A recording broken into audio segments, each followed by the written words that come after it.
তাই শত চেষ্টার পরেও তোমায় আমি আটকাতে পারিনি। জানো, সেদিন আমার কিছুই করার ছিল না। একদিকে তুমি, আরেকদিকে আমার সহপাঠী বন্ধু, যে নিজে আমার সাথে নার্সিং ট্রেনিং কমপ্লিট করছে।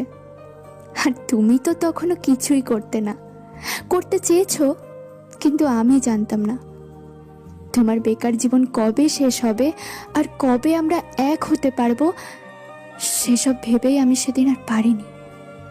কিন্তু আমার সহপাঠী বন্ধুর তখন ভবিষ্যৎ উজ্জ্বল, তাই আমি এক প্রকার বাধ্য হয়ে সেদিন এই সিদ্ধান্ত নিয়েছিলাম।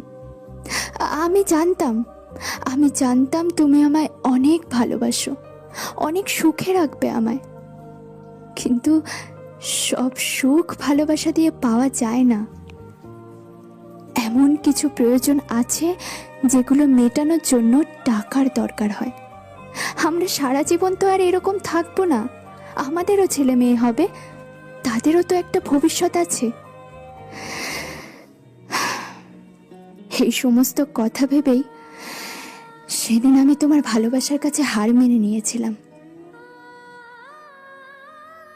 সেগুলো আমি সবই জানতাম। আচ্ছা, আসল সত্যিটা কি তুমি জানো? কিসের সত্যি? তাহলে শোনো। তোমাকে যেদিন আমি প্রথম দেখেছিলাম সেই দিনই তোমায় ভালো লেগে গিয়েছিল। তারপর আস্তে আস্তে আমাদের পরিচয় আর কথা বলা শুরু। এভাবে আমার ভালো লাগা কখন যে ধীরে ধীরে ভালোবাসাতে পরিণত হয়ে যায় সেটা আমি বুঝতেই পারিনি।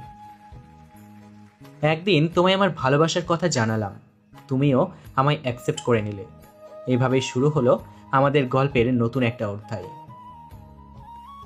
স্কুলের ছুটির পর তোমার সাথে দেখা করা, তোমার সাথে গল্প করতে করতে পথ চলার জন্য রোজ সাইকেল নিয়ে স্কুলে যেতাম। আর ছুটির পর তোমার জন্য অপেক্ষা করতে করতে পথ চেয়ে দাঁড়িয়ে থাকা যে কখন তুমি আসবে আর আমরা একসাথে গল্প করতে করতে যাব। তুমি জানো, যখন তুমি চলে যেতে আমার অনেক কষ্ট হতো। মনে হতো মাত্র এইটুকু পথ আমরা এলাম। আর তখন আমি ভাবতাম রাস্তার মোড়ের ওই ল্যাম্পপোস্টটা যদি আর একটু দূরে হতো তাহলে হয়তো তোমার সাথে আরো কিছুক্ষণ থাকতে পারতাম। কিন্তু যখন আমি বাড়ি ফেরার জন্য একা একা ফিরতাম তখন মনে হতো অনেকটা রাস্তায় তোমার সাথে চলে এসেছি গল্প করতে করতে। কিন্তু সেটা কতটা তা তুমি থাকার জন্য বুঝতে পারিনি।